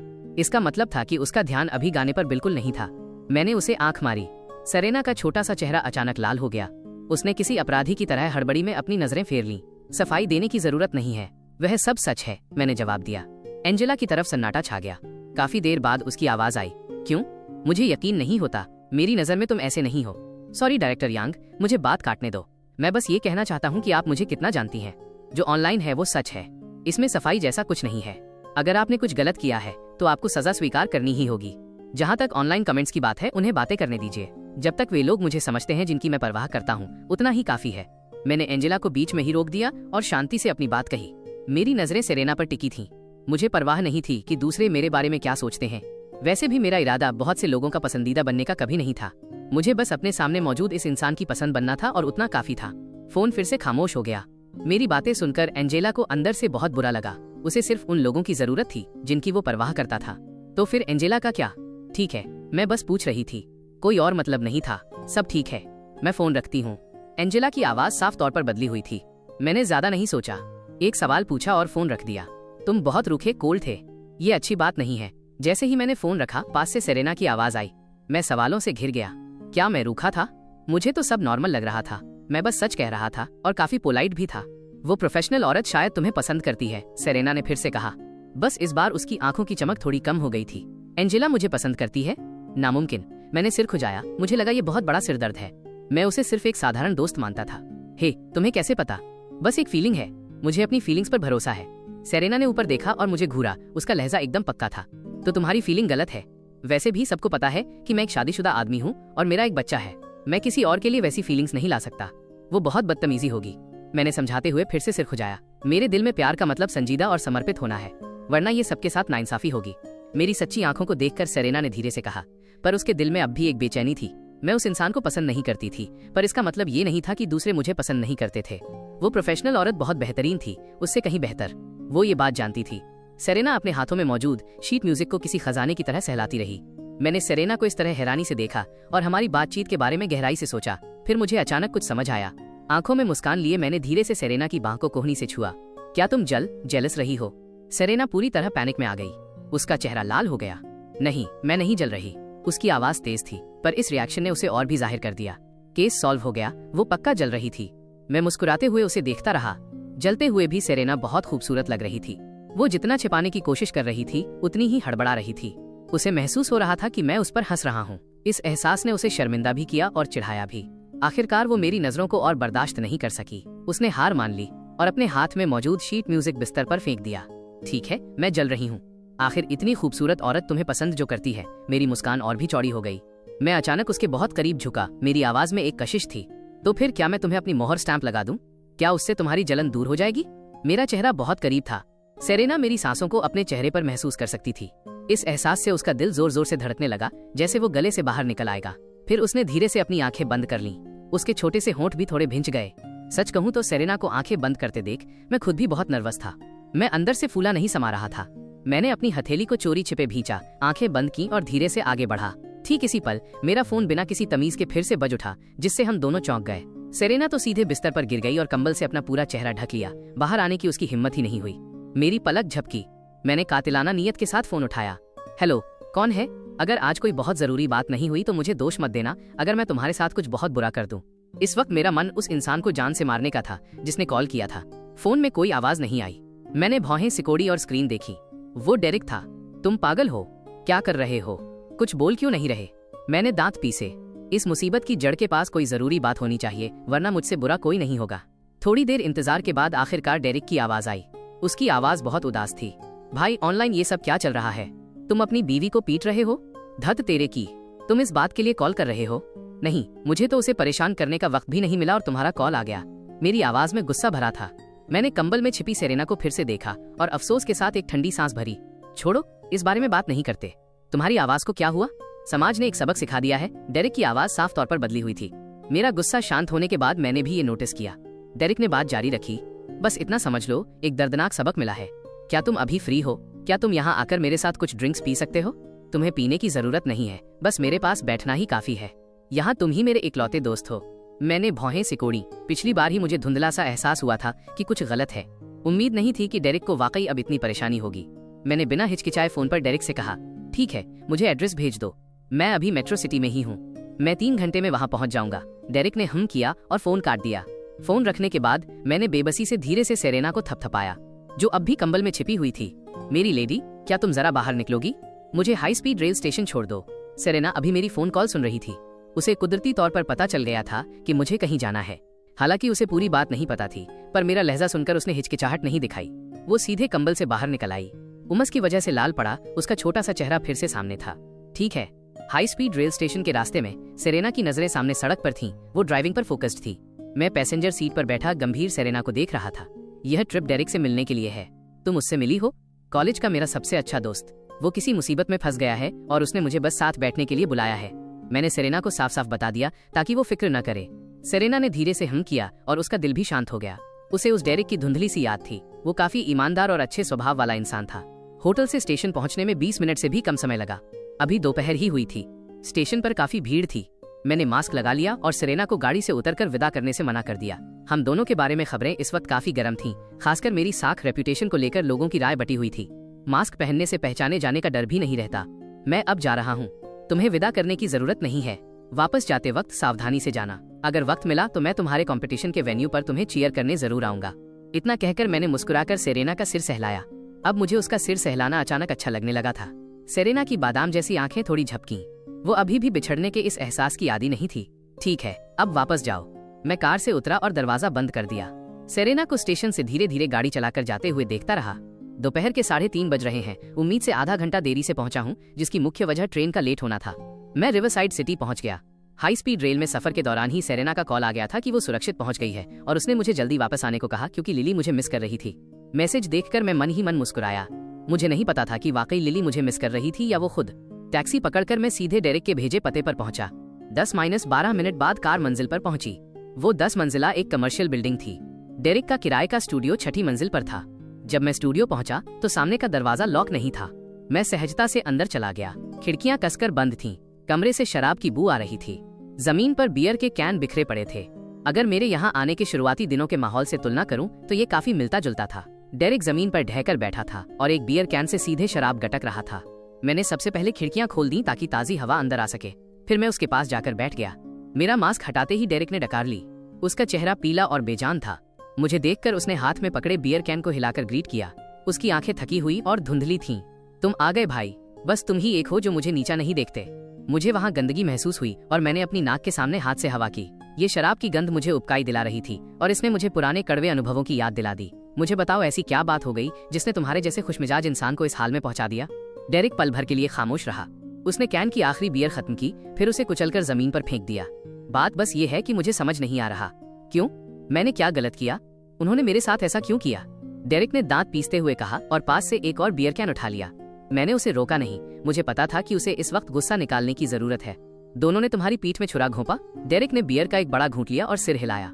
वे दोनों कुत्ते भाई। मुझे सच में उम्मीद नहीं थी। समझ ही नहीं आ रहा। नहीं रुको भाई, क्या तुमने इसे पहले ही गेस कर लिया था? डेरिक को अचानक याद आया कि जब हम मिले थे तो मैंने उससे कहा था कि भविष्य में चीजों को जरा गौर से देखा करे। मैंने कंधे उचकाए और डेरिक का कंधा थपथपाया। उस वक्त मुझे सिर्फ शक था, आधी रात को किसकी गर्लफ्रेंड दूसरे मर्द को कॉल करती है। और तो और वो तुम्हारा पार्टनर था जिसने तुम्हें कॉल करने के बजाय उसे कॉल किया। बस ये तुम्हारा पर्सनल मामला था, मेरा दखल देना सही नहीं था। डेरिक का चेहरा थोड़ा जम गया। काफी देर बाद उसने कड़वी मुस्कान के साथ कहा, हाँ, अगर मैं उस वक्त सीधे बात करता तो शायद वो इस बात पर भी गुस्सा हो जाती। तो अब क्या सिचुएशन है? मैंने पूछना जारी रखा। तुम खुद देख सकते हो, पूरे स्टूडियो में बस ये खाली ढांचा बचा है। वे लोग काफी समय से अंदर और बाहर से स्टूडियो को खोखला करने में लगे थे। मेरे डिजाइन चले गए, मेरे शेयर्स चले गए, ही और जाहिर है मेरी गर्लफ्रेंड भी चली गई। डेरिक और भी बदहाल दिखने लगा। उसने जैसे हार मान ली थी। उसने सिर पीछे झुकाया और फिर पीने लगा। ये सुनकर मैंने भौहें सिकोड़ी। गर्लफ्रेंड का जाना मैं समझ सकता हूँ, पर तुम्हारे शेयर्स कैसे ठग लिए? मैंने अपने शेयर्स रूबी के नाम ट्रांसफर कर दिए थे। डेरिक शर्मिंदगी से मुस्कुराया। ये वाकई बहुत बेवकूफी भरा काम था। वो रूबी को बस उसकी बेहतरीन एक्टिंग के लिए जिम्मेदार ठहरा सकता था। उस पल वो उसके वश में था। मैंने मन ही मन आह भरी। मैं बस खामोशी से उसके पास बैठा रहा। उसकी इस हालत में मेरे कुछ भी कहने से कोई मदद नहीं मिलने वाली थी। मुझे उसके थोड़ा होश में आने का इंतजार करना था। 2 और कैन पीने के बाद डेरिक ने अचानक सिर घुमाया। ठीक है, मैंने अभी तक तुमसे नहीं पूछा, तुम्हारा क्या चल रहा है? ऑनलाइन वो पोस्ट? ओह, वो एक लंबी कहानी है, तो बेहतर है उसके बारे में बात न करें। बस इतना समझ लो कि मैं पहले एक घटिया इंसान, बास्टार्ड था। ओह, सही कहा। इन्हीं सब चीजों की वजह से मैंने शराब पीना पूरी तरह छोड़ दिया। मैं उन पुरानी कड़वी यादों को फिर से नहीं छेड़ना चाहता था। मैंने बस बात को हल्के में टाल दिया। डेरिक ने सिर हिलाया और आगे नहीं पूछा। इसके बजाय उसने मेरा कंधा थपथपाया। तो हम दोनों अब एक ही नाव में सवार हैं। मैं तुरंत बेचैन हो गया। तुम और मैं अलग हैं भाई। तुम्हारी भाभी और मैं बहुत अच्छे से हैं। हमारी एक प्यारी सी बेटी भी है। जिंदगी बयान नहीं की जा सकती, इतनी शानदार है। धत तेरे की, तुम मुझे दिलासा देने आए हो या मुझ पर हमला करने? डेरिक सन रह गया। उसने अपना सिर झुकाया और बियर का एक और घूंट भरा। बस इतना था कि मेरे उसके बगल में होने से उसकी हालत पहले के मुकाबले थोड़ी बेहतर दिख रही थी। भाई, काश मुझ में भी तुम्हारे जैसा टैलेंट होता, मैं भी तुम्हारी तरह हैंडसम होता। तो क्या वो मुझे छोड़कर नहीं जाती? और क्या उसने इतने लंबे समय तक नाटक नहीं किया होता? डेरिक अब पुरानी बातें याद कर रहा था। अब पीछे मुड़कर देखता हूँ तो कभी कभी वाकई हंसी आती है। अच्छा है कि उसने इतने समय तक खुद को रोके रखा। डेरिक को इतना बेहाल देख मैं थोड़ा उलझन में था। तुम पागल हो क्या? क्या वाकई इतना दुखी होना जरूरी है? डेरिक ने मुझे तिरछी नजरों से देखा और अचानक पूछा, तुमने क्या कहा? हम एक दूसरे को 2 साल से जानते हैं, लगभग 1.5 साल से प्यार में थे। मैं वाकई उसे पसंद करता था। भाई, मैं तुमसे पूछता हूँ, अगर एक दिन सेरेना तुम्हें छोड़ दे तो क्या तुम दुखी नहीं होगे? मैंने भौहें सिकोड़ी। मैंने इस सवाल के बारे में कभी नहीं सोचा था। मैंने गहराई से सोचा और थोड़ी अनिश्चितता के साथ जवाब दिया, शायद हाँ। आखिर यहाँ आने के बाद से मैं उन्हीं के लिए तो जी रहा हूँ। डेरिक ने मुझे इस तरह हिचकिचाते देखा तो अचानक मेरे कंधे पर घूंसा मारा। क्या तुम्हें इस बारे में सोचने की जरूरत भी है? भाई, क्या तुम्हें पता भी है कि प्यार क्या होता है? मैं अचानक सुन्न हो गया और गहरी सोच में डूब गया। मैं हमेशा से सिंगल रहा था। मुझे कैसे पता होगा कि प्यार क्या होता है? प्यार क्या है? क्या मैं वाकई सेरेना से प्यार करता हूँ?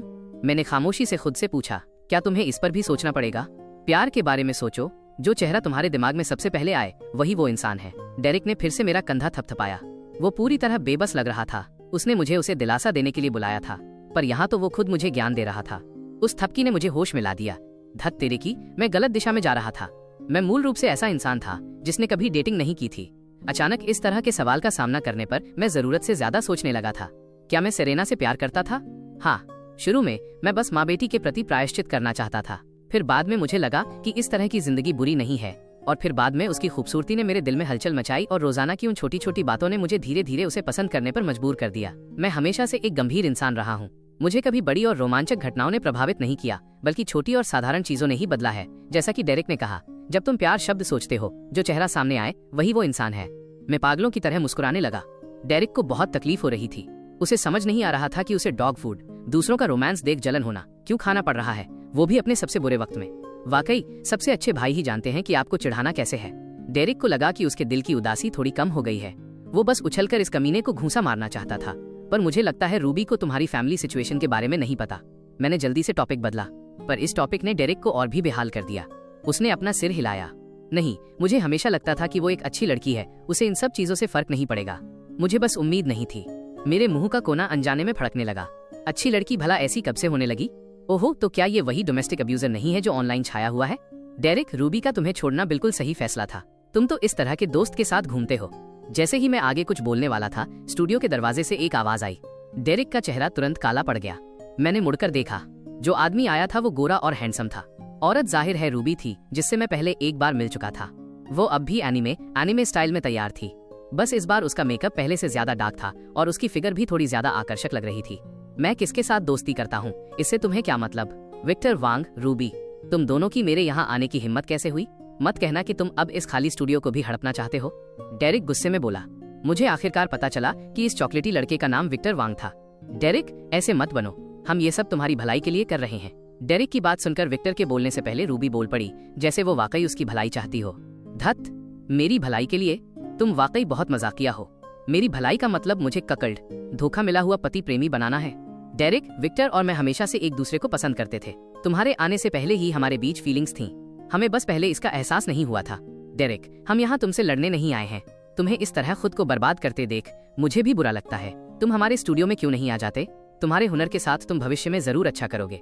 विक्टर वांग भी इस बीच बोल पड़ा। सही कहा, कम से कम हम एक दूसरे को समझते हैं। वो एनीमे का सपना जिसके लिए तुम इतने समय से अड़े हुए हो, उसे इस तरह बेकार नहीं जाने देना चाहिए। तुम और रूबी प्रेमी नहीं बन सके, पर दोस्त तो रह सकते हो, है ना? ये सुनकर मुझे हंसी आने लगी। इस तरह कह रहे थे जैसे पता नहीं किसने किसको धोखा दिया है।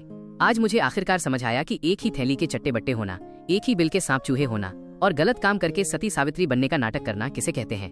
इन दोनों ने इन मुहावरों को पूरी तरह चरितार्थ कर दिया था।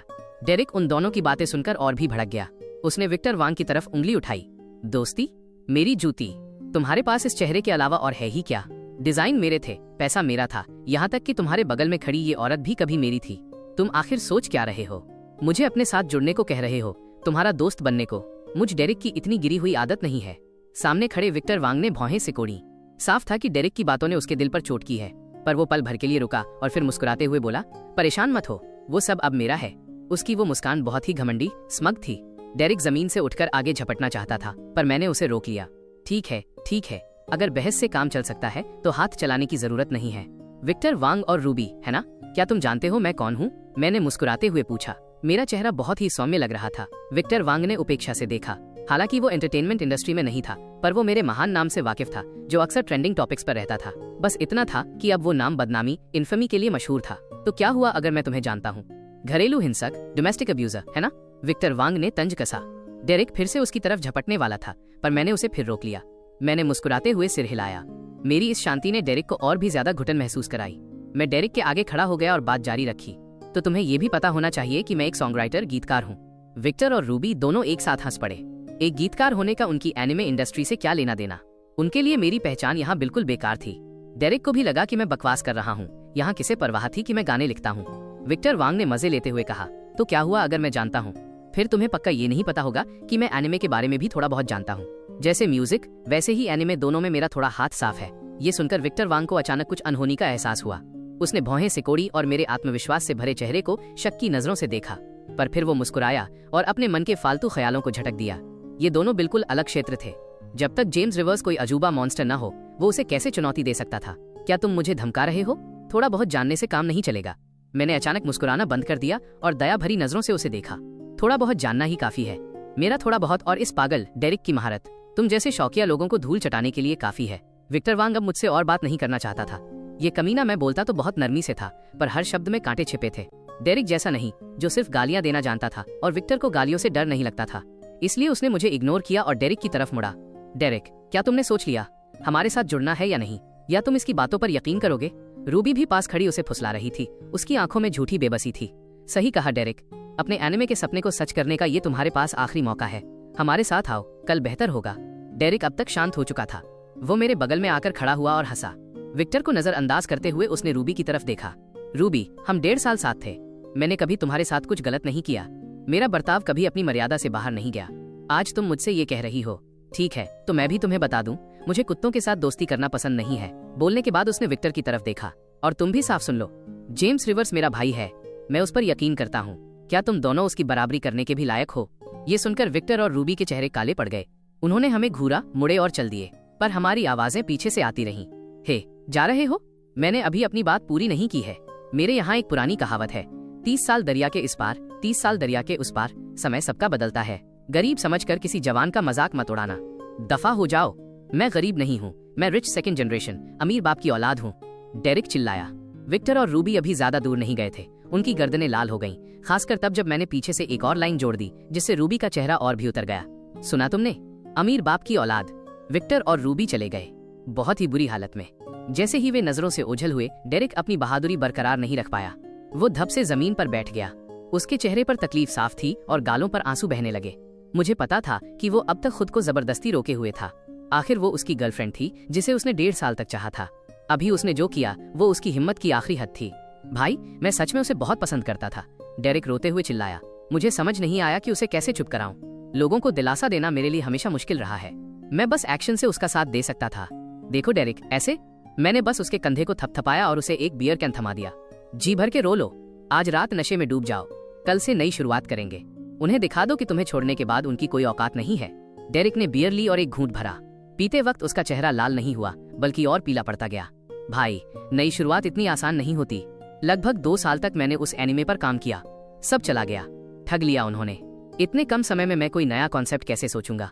वैसे भी डोमेस्टिक एनिमे मार्केट अच्छा नहीं चल रहा। इस बार तो उन्होंने मेरा एनिमे ले लिया, अब तो 2 सुअर भी उसे हिट करा देंगे। मैंने सिर हिलाया। मुझे पता था डेरिक का टैलेंट वाकई बहुत ऊंचा है, तभी तो वे दोनों उसे वापस बुलाने आए थे। पर जब मैंने कहा था कि मैं एनिमे के बारे में थोड़ा बहुत जानता हूँ, तो मैं डींगे नहीं हाँक रहा था। बस डेरिक अभी नशे में था और इन सब बातों को सोचने की हालत में नहीं था। मैंने तय किया कि कल बात करूंगा। डेरिक नशे में धुत था। मैं उसे होटल ले गया, फिर अपना फोन निकाला। उस पर सेरेना का एक इंस्टाग्राम मैसेज दोपहर से पड़ा था, जिसे मैंने देखा नहीं था। चीजें कैसी चल रही हैं? मैं हल्का सा मुस्कुराया। कुछ खास नहीं, बस लगभग खत्म है। काफी देर हो चुकी थी। सेरेना शायद सो गई होगी, पर अगले ही पल नोटिफिकेशन बजा, इंस्टेंट रिप्लाई। क्या वो फोन को घूर रही थी या मेरे मैसेज का इंतजार कर रही थी? मेट्रो सिटी के अपार्टमेंट में सेरेना सोई हुई लिली को गोद में लिए बैठी थी। फोन पर मैसेज देखकर उसने अपने होंठ भींचे। उसे नहीं पता था कि मैं आज दिन भर किस काम में बिजी था कि अब जाकर जवाब दे रहा हूँ। क्या मेरी लेडी परेशान है इसलिए अब तक सोई नहीं? मैंने जल्दी से रिप्लाई किया। मेरे चेहरे की मुस्कान और बढ़ गई। नहीं, मैं बस अभी जागी और तुम्हारा मैसेज देखा। औरतें बातों की पक्की होती हैं पर दिल की कच्ची। मैं बिना कुछ बोले मुस्कुराया। तो मेरी लेडी को अब जल्दी सो जाना चाहिए। अगर सब ठीक रहा तो मैं कल वापस आ जाऊंगा। सेरेना के चेहरे पर भी अनजाने में एक मुस्कान आ गई। उसने टाइप किया, तारांकन। ओह, सही है, गुड नाइट। मेरा मैसेज फिर आया। सेरेना ने अपनी सुंदर बादामी आंखें झपकाईं। Good night. सेरेना ने फोन रखा और अब जाकर वो सुकून से कंबल में दुबक गई और दूध की खुशबू वाली नन्ही लिली को बाहों में भरकर सो गई। मैंने भी फोन रखा। मैंने डेरिक को देखा जो मुर्दे की तरह सोया था। फिर एक ठंडी सांस भरी और कागज पेन लेकर लिखने बैठ गया। अगली सुबह जॉगिंग खत्म करने के बाद मैं कुछ बंस और नाश्ता लेकर वापस आया। डेरिक अभी सोकर उठा ही था। मेरी सूजी हुई आंखों को देखकर उसने मुझे मुंह धोने के लिए भगाया। फिर हम दोनों ने नाश्ता किया। डेरिक मुंह में बन ठूसते हुए मेरे 2 गहरे डार्क सर्कल्स काले घेरे को देख रहा था। वो थोड़ा उलझन में था। इस बंदे के डार्क सर्कल्स उसकी पीने की वजह से सूजी आंखों से भी बदतर कैसे थे? क्या कल रात चोरी करने गए थे? डेरिक ने धीरे से पूछा। मैंने दांत पीसते हुए डेरिक को तिरछी नजरों से देखा। क्या ये सब तुम्हारी वजह से नहीं है? ये सुनकर डेरिक चौंक गया। उसने हड़बड़ी में अपने शरीर की जांच की, ये सुनिश्चित करने के लिए कि कहीं कुछ गड़बड़ तो नहीं। फिर थोड़ा रिलैक्स हुआ। उसने शक भरी नजरों से मुझे देखा और थोड़ा पीछे हट गया। हे भाई, मुझे लड़कियां पसंद हैं। मर जा कमीने। क्या ये सब तुम्हारी वजह से नहीं है? मानो या न मानो, मैं अभी इस एनिमे कॉन्सेप्ट को फाड़ दूंगा। इस बार डेरिक और भी ज्यादा हैरान था। उसने आंखें फाड़कर उस नोटबुक को देखा जिसे मैंने ऊपर उठा रखा था। तुमने क्या कहा? एनिमे? तुम्हारा मतलब है कि तुम रात भर जागकर एनिमे कॉन्सेप्ट लिख रहे थे? मेरा चेहरा अभी भी उतरा हुआ था। कल रात इस एनिमे के लिए मैंने अपने दिमाग के टुकड़े टुकड़े कर दिए। एक तरफ तो ये तुम्हारे लिए है पागल, दूसरी तरफ मैं जल्दी वापस जाना चाहता हूँ, सेरेना और लिली के पास रहने के लिए। तुम्हें क्या लगा मैं क्या कर रहा था? हे गुस्सा मत हो, कल तुमने जो कहा था क्या वो सब सच था? डेरिक अब भी हैरानी से मुझे देख रहा था। कल मैंने कहा था कि जैसे म्यूजिक वैसे ही मैं एनिमे के बारे में भी थोड़ा बहुत जानता हूँ। उसे लगा था कि मैं बस विक्टर वांग और रूबी को उकसा रहा हूँ। उसे उम्मीद नहीं थी कि एक ही रात में मैंने वाकई एक एनिमे कॉन्सेप्ट तैयार कर दिया है। बिल्कुल, भाई कभी झूठ नहीं बोलते। ये अभी सिर्फ एक रफ आउटलाइन और कैरेक्टर डिजाइन्स हैं। मेरे वापस जाने तक इंतजार करो, फिर मैं तुम्हारे लिए बारीकियों को धीरे धीरे ठीक कर दूंगा। असल में कल रात मैं सब कुछ खत्म करना चाहता था, पर मुझे नहीं पता कि एनिमे तकनीकी रूप से कैसे बनता है। मैं सिर्फ कहानी का खाका और मुख्य किरदारों का स्वभाव और डिजाइन लिख सका। वापस जाने के बाद मैं ऑनलाइन रिसर्च करूंगा, एनिमे स्क्रिप्ट के बारे में सीखूंगा और फिर तुम्हें एक मुकम्मल एनिमे स्क्रिप्ट दूंगा, मैंने कहा। फिर मैंने नोटबुक डेरिक की गोद में उछाल दी। डेरिक मेरे डार्क सर्कल्स को टकटकी लगाकर देखता रहा। वो अंदर से और भी ज्यादा भावुक हो गया। यह उसका सच्चा भाई था। हालांकि मैंने मुंह से कुछ नहीं कहा, पर मैंने अपने काम से अपनी नीयत जाहिर कर दी थी। डेरिक ने मुंह खोला पर एक शब्द भी नहीं कह सका। फिर उसने सिर झुकाया और नोटबुक खोलकर ध्यान से पढ़ने लगा। उसने देखा कि पहले पेज पर एक बड़ा टाइटल लिखा था, अंडर वन पर्सन यी रेंजीशिया। डेरिक सन रह गया। उसने जो डोमेस्टिक एनिमे डिजाइन किया था उसका नाम था अबव ऑल बीइंग्स, और जो मैंने उसे दिया उसका नाम था अंडर वन पर्सन। क्या ये सिर्फ एक इत्तेफाक था? फिर उसने दूसरा पेज पलटा। उसमें एक्स्ट्रा ऑर्डिनरी असाधारण लोगों से जुड़ी एक घटना के बारे में बताया गया था। फिर जांग चुलान सामने आया, जिसने हमेशा खुद को छिपा कर रखा था, जब तक कि एक दिन फेंग बाओ सामने नहीं आ गई। वहां से उसका पीछा असाधारण लोगों ने किया, राक्षसों ने हमला किया और वो अभूतपूर्व मुसीबत में फंस गया। कब्र खोदना, फेंग बाओ। जैसा कि मैंने कहा था, ये सिर्फ एक रफ आउटलाइन थी, पर डेरिक जितना पढ़ता गया उतना ही दंग रह गया। ये उसके डिजाइन किए हुए एनिमे से कहीं ज्यादा बेहतर था। सिर्फ आउटलाइन ने ही डेरिक को मंत्रमुग्ध कर दिया। उतार चढ़ाव से भरा ये प्लॉट, ये गहरे किरदार, वो वाकई मेरा सिर खोलकर देखना चाहता था कि ये दिमाग कैसे काम करता है। नोटबुक पकड़े हुए डेरिक के हाथ कांपने लगे। यह एक खजाना था। डेरिक ने अचानक मेरी तरफ देखा। उसकी आवाज भी थोड़ी कांप रही थी। भाई, क्या तुमने वाकई ये मेरे लिए लिखा है? और किसके लिए? मैंने शांति से सिर हिलाया। इस दुनिया में ये मेरे द्वारा लिखा गया अंडर वन पर्सन था। पुरानी दुनिया में ये मेरा मतलब हम सबका सबसे लोकप्रिय डोमेस्टिक एनिमे था। इसने एनिमे की दुनिया पर राज किया था। मुझे यकीन था कि इस दुनिया में भी ये उसी तरह चमक बिखेरेगा जैसा इसे बिखेरनी चाहिए। भाई, तुम्हें अंदाजा है इसकी क्या वैल्यू है? तुम बस इसे मुझे ऐसे ही दे रहे हो। मैं मुस्कुराया। भाइयों के बीच कुछ बातों के लिए शब्दों की जरूरत नहीं होती। बिल्कुल तुम्हारी तरह, पागल। तुम्हें पता है कि मैं ऑनलाइन 7 मेमोरीज हूँ, पर तुमने कभी इसका जिक्र नहीं किया। तुम्हें परवाह नहीं कि मैं कितना फेमस हूँ। तुम्हें सिर्फ मेरे बारे में चल रहे नेगेटिव कमेंट्स की फिक्र है। क्या हुआ? तुम्हें ये पसंद नहीं आया? तो वापस दे दो, मैं इसे फाड़ दूंगा। मैंने डेरिक को देखा और चिढ़ाते हुए नोटबुक छीनने का नाटक किया। बिल्कुल नहीं, जो मेरा है वो मेरा है। डेरिक ने नोटबुक को अपने सीने से ऐसे लगा लिया जैसे कोई मुर्गी अपने चूजों को बचा रही हो। मैं जोर से हंसा और डेरिक का कंधा थपथपाया। ठीक है, इंसान होने का मतलब है आगे देखना। हमारे यहाँ एक और पुरानी कहावत है, साई वेंग खोया घोड़ा, साई वेंग लॉस्ट हिज हॉर्स। हर नुकसान में एक छिपा हुआ फायदा होता है। किसे पता ये एक आशीर्वाद साबित हो। पागल, अब तुम्हारा आगे का क्या प्लान है? डेरिक मुझे मुस्कुराते हुए देख रहा था। वो भी अचानक मुस्कुरा दिया। हालांकि उसे नहीं पता था कि मैं अचानक इतना परिष्कृत रिफाइंड कैसे हो गया, संगीत और एनिमे लिखना कैसे जान गया, पर उसे इन चीजों से ज्यादा फर्क नहीं पड़ता था। उसे जिस चीज से फर्क पड़ता था वो ये थी कि मेरे एक फोन कॉल पर वो चाहे कितनी भी दूर हो दौड़कर आ गया। यही दोस्ती मायने रखती थी। भाई, मैं तुम्हारे इस एनिमे को बेकार नहीं जाने दूंगा। मैं और लोगों को ढूंढने का प्लान बना रहा हूँ। स्टूडियो फिर से खोलूंगा। अंडर वन पर्सन का नाम पूरी एनिमे की दुनिया में गूंजने दो। डेरिक की बातें सुनकर मेरी आंखों में खुशी झलक उठी। मुझे परवाह नहीं थी कि डेरिक इस एनिमे से क्या बना पाता है। डेरिक का आत्मविश्वास वापस लौटते देखना ही मेरे लिए काफी था। तो इस बार लोग ढूंढते वक्त अपनी आंखें पूरी खोलकर रखना। हा, मैंने मजाक किया। डेरिक ने शर्मिंदगी से अपना सिर खुजाया। सोच लिया भाई, मैं एक ही गड्ढे में 2 बार कैसे गिर सकता हूँ। मुझ पर भरोसा करो, इस बार जो लोग मैं ढूंढूंगा वे सब प्रोफेशनल होंगे। तो मैं और कुछ नहीं कहूंगा। मेरे वापस जाने तक इंतजार करो, मैं पूरा एनिमे डिजाइन खत्म करके तुम्हें भेज दूंगा। नौजवान, लगे रहो। हम दोनों ने एक दूसरे को देखा और हंस पड़े। उसके बाद मैं रिवरसाइड सिटी में ज्यादा नहीं रुका। डेरिक भी फिर से बिजी हो गया। उसे बेशर्मी से अपने घर वालों से इन्वेस्टमेंट मांगनी थी और फिर लोगों को भर्ती करना था। दोपहर 1 बजे मैं सही समय पर मेट्रो सिटी वापस पहुंच गया। कल सेरेना क्वार्टर फाइनल मैच में हिस्सा लेने वाली थी। पिछले कुछ दिनों से वो नए गाने की प्रैक्टिस में बिजी थी। जब मैं अपार्टमेंट पहुंचा तो वहाँ सिर्फ मिस क्लेयर थी, जो नन्ही लिली का ध्यान रख रही थी। नन्ही लिली ने 2 दिनों से डैडी को नहीं देखा था। अब अचानक मुझे देखते ही वो तेजी से मेरी बाहों में झपट पड़ी। मैंने उसे गोद में उठा लिया, फिर मिस क्लेयर का अभिवादन करने के लिए सिर हिलाया। मिस क्लेयर, क्या आपकी माताजी की स्थिति अब ठीक है? मिस क्लेयर ने एक जटिल भाव से मेरी ओर देखा और सिर हिलाया। अंतिम सर्जरी हो गई है, बहुत सफल रही। अभी रिकवरी चल रही है। जो केयर गिवर रखा है वो भी बहुत अच्छा है। इस मामले में मिस क्लेयर मन ही मन मेरी बहुत आभारी थी। इसके अलावा सेरेना ने भी उनके साथ बहुत अच्छा व्यवहार किया था। सेरेना ने उन्हें अपनी भविष्य की सभी गतिविधियों और गानों से होने वाली कमाई का 10% हिस्सा देने का वादा किया था। मिया को भी 10% मिला था। इसलिए मेरे प्रति मिस क्लेयर की भावनाएं अब थोड़ी उलझी हुई थीं। मैंने उनकी मदद की थी। अब मैं सेरेना के साथ बहुत अच्छा व्यवहार कर रहा था, लेकिन मैंने पहले उसे परेशान भी किया था। मैंने इस बारे में ज्यादा नहीं सोचा। मिस क्लेयर की बात सुनकर मैंने सिर हिलाया। ये अच्छा है, फिर भविष्य में सेरेना का और ख्याल रखने के लिए मैं आपको कष्ट देता रहूंगा। ये तो मेरा कर्तव्य है, मिस क्लेयर ने हाथ हिलाते हुए कहा। इस मामले के बिना भी वो सेरेना का अच्छे से ख्याल रखती। हालांकि मिस क्लेयर ये भी समझती थी कि आखिर मैं सेरेना का पति था, इसलिए मेरा ऐसा कहना वाजिब था। थोड़ा सोचते हुए मिस क्लेयर ने आगे कहा, सेरेना अभी कंपनी में गाने का अभ्यास कर रही है, क्या आप देखने नहीं जा रहे? अगर उसे पता चला कि आप वापस आ गए हैं तो वो यकीनन खुश होगी। मिस क्लेयर ने कल मेरे जाने के बाद से ही गौर किया था कि सेरेना बीच बीच में अपने फोन को ताकती रहती थी। ये सुनकर मेरी आंखें चमक उठीं। साइट विजिट, मुझे ये पसंद है। इसी बहाने मुझे अपनी लेडी की सुरीली आवाज फिर से सुनने को मिलेगी। मैं तुरंत तैयार हो गया। हम तीनों स्टारलाइट एंटरटेनमेंट की ओर चल दिए। इस वक्त तक नेटिजन्स को मेरी तरफ से कोई खबर नहीं मिली थी। यहाँ तक कि पीड़िता सेरेना की तरफ से भी कोई खबर नहीं थी। हर कोई अंदाजा लगा रहा था कि क्या सेरेना मुझसे तलाक पर चर्चा कर रही है। आखिर अब जब सब कुछ उजागर हो चुका था तो जनमत का दबाव सेरेना के पक्ष में था। चाहे उसे नियंत्रित किया जा रहा हो या कुछ भी, वो इस घटना का इस्तेमाल खुद को आजाद करने के लिए कर सकती थी। कुछ जिज्ञासु नेटिजन्स ने तो विशेष रूप से एक निंदा समूह, कॉन्डमनेशन ग्रुप बना लिया था, जो मेरी निंदा कर रहा था और सेरेना का समर्थन कर रहा था। समूह में हर दिन घटना की ताजा खबरें अपडेट की जाती थीं।